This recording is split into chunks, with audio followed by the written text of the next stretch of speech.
So today we're going to talk about one of my favorite things, and it's fusing two of my favorite cultures and in music, which is my favorite thing in the world.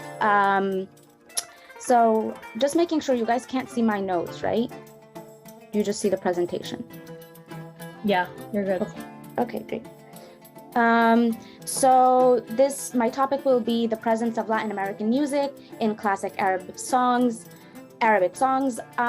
sometimes referenced to or referred to as Tarab, but it gets a little technical because some songs are not considered Tarab, but just for, to be concise. So the name of the article that I will be talking about is Presence of Elements of Latin American Music in the Egyptian Song of Mohamed al-Wahab and Farid al-Atrach, two really great composers, by looking at three of their works. And it's by Bacim Mejri, and it was published in the Tunisian Center for Musicological Publication. Okay, so the article discusses how the three genres of Latin American music, tango, rumba, and samba, influenced classic Egyptian songs during the 20th century by analyzing three works, or three compositions, which are Ahwek, Sahirtu min al-Layali, both by Mohamed al-Wahab, and Wayak by Farid al-Atrach. And here you see on the first picture on top is Farid al-Atrach, and the one below it is Mohamed al-Wahab. Mejri studies the approach adopted by both composers in order to integrate and combine Arabic and Latin musical elements. His analytical approach is based both on sound tracing of the work as well as on musical transcription. The analysis of sound tracing actually enables studying the interpretation of rhythms, their variations, as well as the possible presence of two or more rhythms played simultaneously.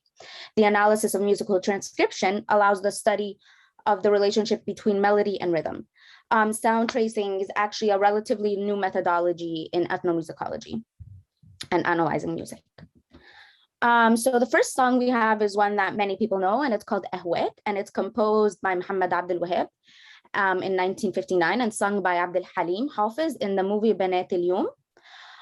So Mejri argues that this composition has a melodic ostinato, which means repetition, that sets up the rhythm of bolero, and then a descending pattern characteristic of maqam kurd, followed by the rhythmic variation that accompanies maqam siga baladi. And I'm going to play you a little bit. So right at the beginning, you will hear. So now we're going to go into where it becomes maqam siga baladi, which is really beautiful. And it's one of my favorite maqams in Arabic music. Here.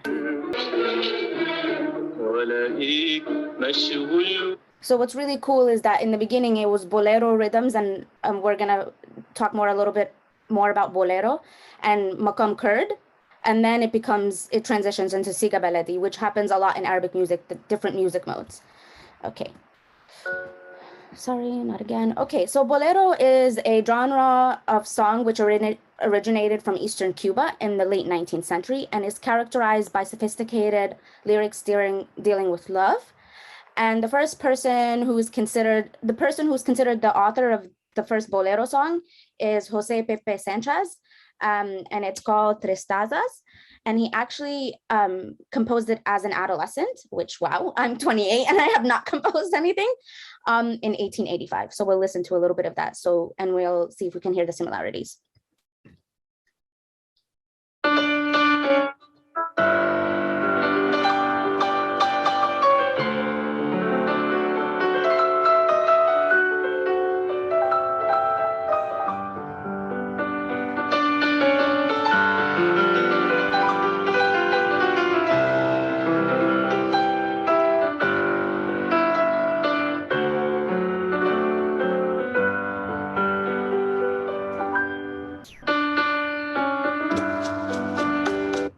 So if you picked up on it, and I think I just mentioned before, the piano is very important to bolero. And if you remember the beginning of Ahwek, which was solely piano before moving into maqam kurd, or including maqam kurd, not moving into. Okay, the second song we're going to look at is Wayak, and it's composed by Farid al-Atrach, and it was sung in 1952 and was sung by him in the movie Nahl al-Khulud. And here Mejri illustrates, apologies, sorry. Did not mean to do that, yeah, sorry. Okay. Mejri illustrates the melody of the refrain is composed of the rhythm of samba, but uses joint notes and concluding motif characteristics of maqam nahawand and then maqam bayati. So I'm gonna play you some of that and see.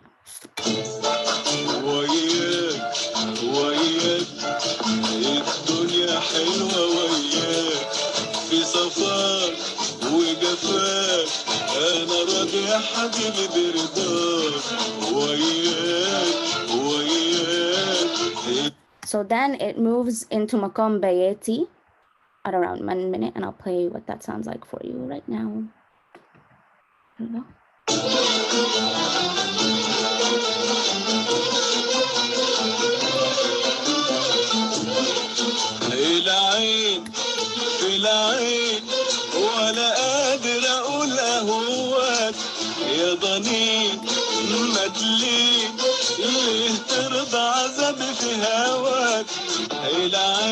Okay, so samba is a Brazilian music genre that originated in the Afro-Brazilian communities of Rio de Janeiro in the early 20th century with roots in Brazilian folk tradition.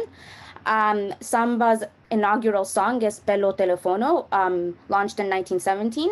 And you may also know samba as a type of dance, which actually preceded it becoming a music genre. And we'll hear a little bit of this and see if we can hear the parallels.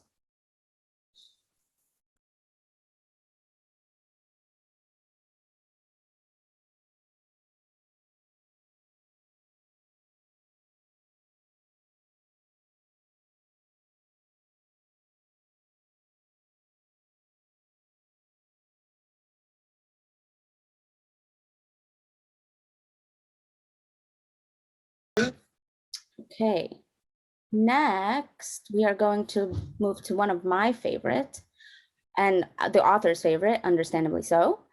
And that is, hold on, sorry. And it's Sahirtu Minnuhu al-Layali, composed and performed in 1935 by Mohamed al-Wahab in the film Dumu al-Hub.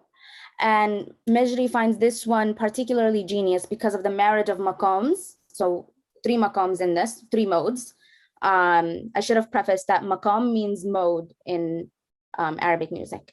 3 maqams, Nahawand, Hijaz, and Siga Baladi, with the rhythm of tango continuously. So unlike the other compositions we saw, this one has present throughout tango rhythms. Like I'll skip for you and to illustrate, but the tango rhythm is continuously there. And then, so what's really genius is this about it reflects Abdul Wahab's ability to preserve Arabic intonation while composing his work entirely to the rhythm of tango.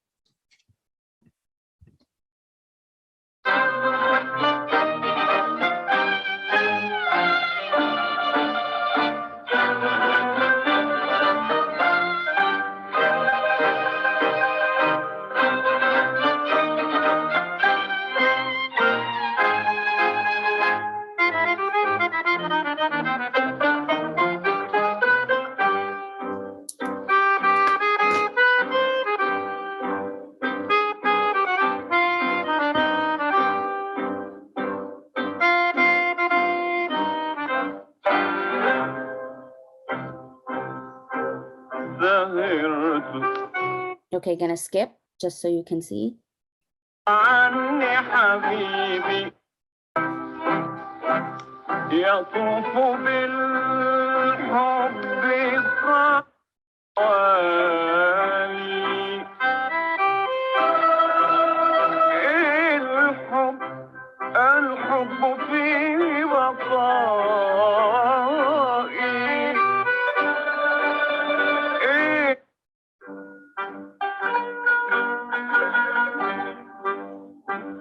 And this part is particularly hard because continuing that rhythm while having that melody on top of it and a melody that's a bit melancholy is very hard. So Mohamed al-Wahab, we already knew he was a genius, but this just proved it further. Okay, so tango, where does that come from? Oh, no. Okay, so tango developed in Argentina and Uruguay in the mid-19th century, but there are records of the 19th century and early 20th century tango styles in Cuba and Spain, flamenco tango, as well. And they share a common ancestor in the minuet style European dance, which is court dancing. However, all the sources also stress the influence of African rhythms in tango. Here is the most widely known of all tango melodies, and that is La Cumparista, sorry. And it was composed in 1916 by Gerardo Matos Rodriguez from Uruguay.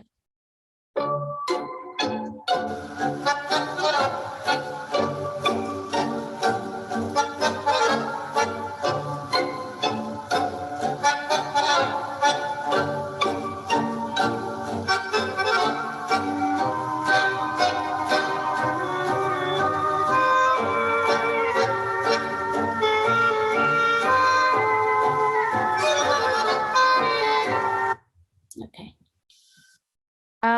So Mejri's concluding argument is, or his thesis, is that these songs prove that different rhythms from different cultures can be used to accompany a melody built on the Arabic maqam, the Arabic mode scale, and that borrowing can be a source of enrichment and not a substitution of local elements, and that the path to modernity, I put modernity in quotes because I don't know what that means, modernity according to who determines it and who's measured against it, but whatever, this is his argument.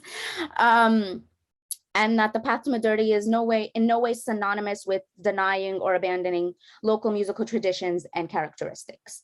Here we have like really cool pictures. I'm gonna go from left to right. It's Abdul Halim with composer Abdul Wahab. Abdul Halim, who sang the first song, and Abdul Wahab, the composer who composed Sehirtu and Ahwek. Kulthum and Abdul Wahab, and then Kulthum and her famous qanun player, and then Kulthum and Abdul Halim, and then Abdul Halim and Farid al-Atrach, which is interesting because they had a bit of drama because they were always competing, Abdul Halim and Farid al-Atrach. And so a couple more sources that I will share with you guys. To be honest, I had a really hard time finding written sources on specifically Latin American influences in Arabic classic music. There's a lot written on the relationship between flamenco and the Arabic music, obviously by virtue of the Moors in the Andalus in the south of Spain. But here is a piece. It's a concert that illustrates these influences of like Arabic music, the fusion of these influences of Arabic music and flamenco. But what's interesting is they include the cajon. And the cajon is a percussive box that you'll see here, and it's sat on to be played, and it's originally from Peru. And it was adopted, it is said to have been adopted because colonizers forbid the use of percussive instruments, so they made do and made a percussion out of a box. And it has also been incorporated now into flamenco music, and that is the cajon. Okay, I'll play a little bit of that for you. Oh, and the performance is from Middle Eastern Music and Dance Camp, and it's titled Arabic Concert, Latin American Fusion at Middle Eastern Music and Dance Camp in 2014.